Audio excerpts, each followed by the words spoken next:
Makikita ang isang pulis sa viral video na ito na kinakausap at tila may pinagagawa sa driver ng puting SUV tanghali kanina sa bahagi ng North Fairview sa Quezon City. Maya-maya pa,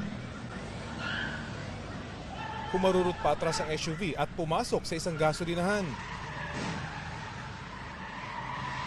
Ilang beses itong nagpaikot-ikot doon dahilan para mabangga ang ilang gamit tulad ng drum ng tubig. Kapansin-pansin din na patakbo ang mga tao sa gasolinahan dahil sa pagharurot ng SUV. Bago ang nahulikam na insidente, may isang van na palang ilang beses binangga ang SUV habang nakapark sa gilid ng kalsada. Ang may-ari ng sasakyan na si Rowena, nasa loob daw nang maramdaman nilang umuuga ito. Maraming tao naglabasan at sinasabi na binabangga na daw po yung sasakyan namin.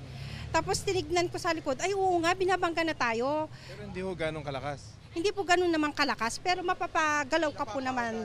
Ang driver ng van sinubukan daw katukin ang puting SUV. Tinapik ko yung tagiliran niya.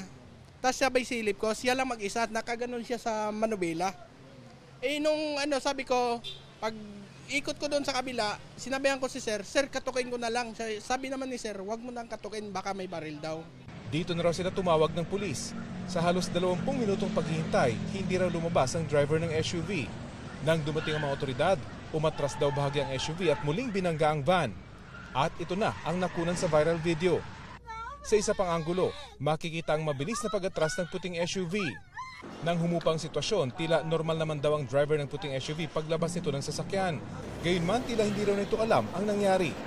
Sabi ko, Sir, ano po bang nararamdaman niyo? Sir, alam niyo pa ba yung nangyari? Sabi, hindi ko alam eh.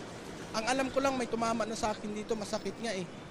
Kung saan ba kayo galing, Sir? Sabi niya, sa Makati pa ako. Ayos naman siya makipag-usap, Sir. Sa kabuuan, 3 sasakyan ang nabangga ng SUV. Nasira din ang protective bar ng gasolinahan. Sa kabutihang palad, walang nasaktan sa insidente. Inaalam pa ng mga investigador kung magkano ang halaga ng pinsala sa insidente. Sinusubukan pa namin hingan ng pahayag ang driver ng SUV. Para sa GMA Integrated News, Rafi Tima nakatutok, 24 oras.